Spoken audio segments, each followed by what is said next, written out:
is they're getting quite old now, and a lot of people are looking for VHS and other formats which you probably won't know of, such as low band pneumatic, original analog Betamax tapes.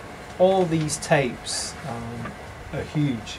Now I've also got wind of a project happening in London, which basically Sainsbury's has given about £11 million to convert a huge archive of arts films which are owned by the Arts Council and various other people.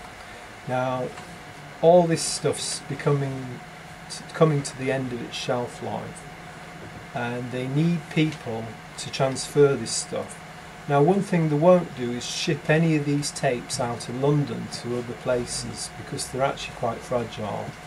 So if the VideoHackSpace facility is set up and running, we could tap into this enormous amount of money, because there's going to be more archiving needed than what there are current facilities in the southeast to transfer all this material. I'm talking about a huge archive which goes back to like the 50s and includes a warehouse 10 times the size of this place, full of all videotapes and films and stuff like that. So if this facility is set up, I'm convinced that that work could head our way, and it could employ several people here doing these transfers and stuff. So what I'm looking for essentially is, I don't have a flashy presentation, I'm still on quill and ink here, but I'll just explain a couple of the things, which is the Arduino controller needs some software right into it. I've got a degree in electronics, so I'm quite up on a lot of this stuff, but I'm looking for a team sort of effort. So we need the software to control the projector moving on, and we also need the software to assemble. Now there is commercial software available out there, it costs about £3 though, but I believe that people who know programming here could easily rattle something like that off quite simply. So you've got the mechanical software running via the Arduino, then you've got the frame assembly with colour correction plug-in software. And once this kit's up and running, there's possibilities to actually sell the software, sell the kit to other people.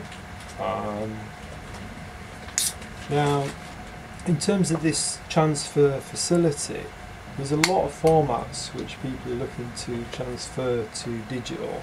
For example, I'll just run through a little list of about 10 I've put down.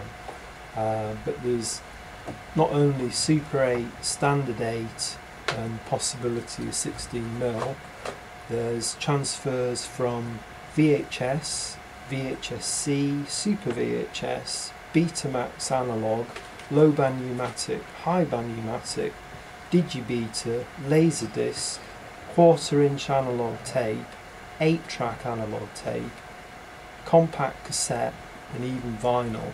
There's a lot of old vinyls what people want transferring, especially 78 revolution formats, which are getting a bit old. So that's my idea really, and I'm looking for people who want to come in on this and form a kind of cooperative company which has got some sort of commercial application. So if there's any questions you can ask them now. I don't have all the answers, but I hope to within a few months. So I got a question for you. Yeah, sure. Talking about the actual camera. Yeah. It could be a normal camera, consumer camera. Yeah. Well, a high-level camera, but it's, I don't know, 300, 500 pounds, no more than that. That's right. The best thing though is to actually take the lens off and use a very high resolution sensor camera. so that it actually projects directly onto the sensor and doesn't go through any optics, basically. But it could be a DSLR. It could be a DSLR, yeah. But it needs to be a camera what can be triggered via an Arduino. Yeah, So pretty much anything DSLR is digital. probably more friendlier than. So if anybody's interested in this project, I'm gonna probably, when we move to the new place, do this talk again and kind of get it assembled up. What volume of footage do you expect to be able to convert, provided you're able to utilise all the projectors you've got personally? Well, that's a difficult question to calculate. The one thing about all these analog formats is you've got to run them actually in real time. You can't speed up any of this. It depends on how fast the throughput you can get on the system. But how it would work in terms of the commercial application is there'd be a setup fee. So let's say people want to send in their videos or Super 8s to us. It'd be like a setup fee, let's say, I don't know, 30, 40 quid or something. And then people would pay then via the minute for any additional hours of footage. So even if you've got quite a lot of film, you could have a rate whereby if it's less than 15 minutes, it's a certain price. If it's over 15 minutes to an hour, a certain price. So all that will have to be really kind of worked out before we go ahead with it. Try and go after the big catch as well. And lastly, would this need to be manned, or would you be able to let it run? It needs manned full time. Full time. Because you've got a lot of liability problems with this area, which is... It's going to be an interesting new Hackspace. If somebody sends an old, let's say, low-band pneumatic tape, which is, let's say, originally from 1987 or something like that, and you stick it in a low-band pneumatic machine, and... Something on a laptop. Yes, no, sorry.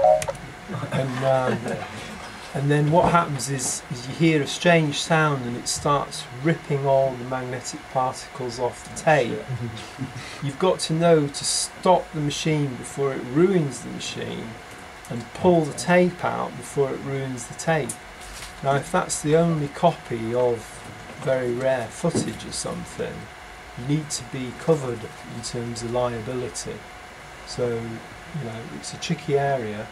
But yeah, all the equipment will need to be manned and people will need to do checks and colour correction at the same time. I have a background in facilities and post-production, so I'm hoping to be heading up this project. So there you go.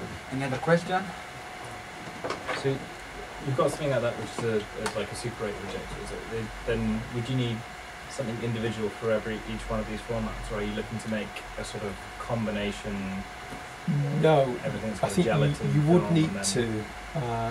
How the £1 million Ranks Intel machine works is it's got different heads which you can swap over. So if you transfer in 16mm, you put one head in, and then it's like a gate for the film. With magnets and something with.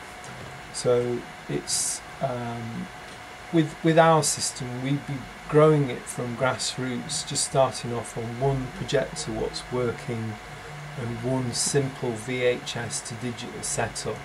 That's how I see it growing. Not trying to get everything working at once, but just adding another service, hopefully, kind of every few months to the roster of services we hope to provide.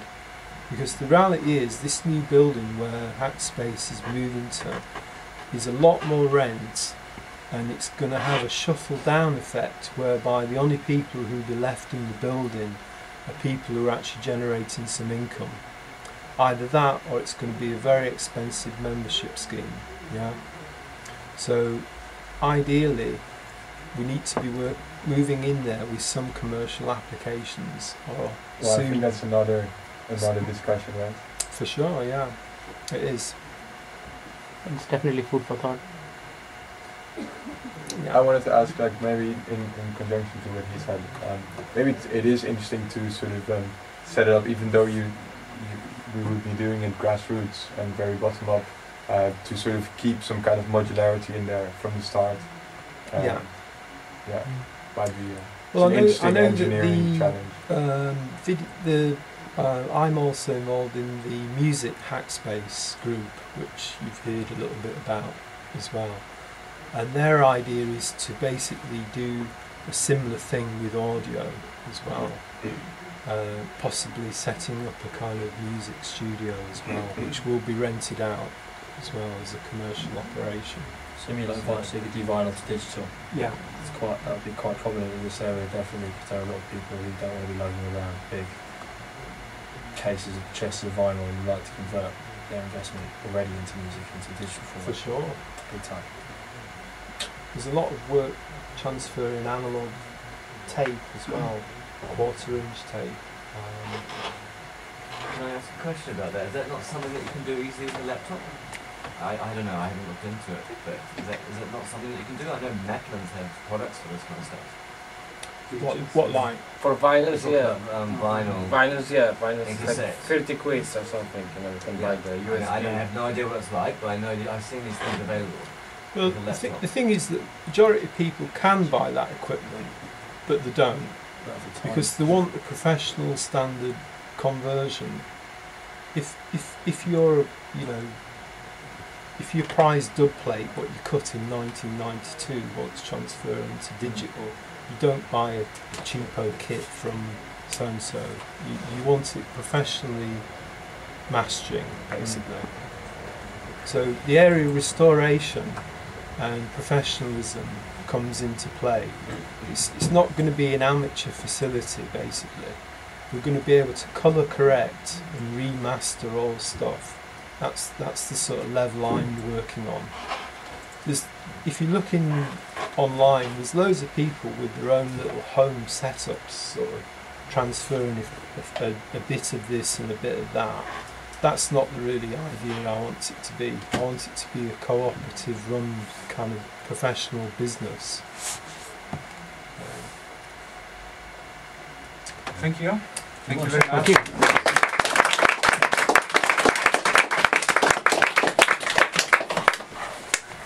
Okay, on the agenda we had Tazos from the... You want the use key?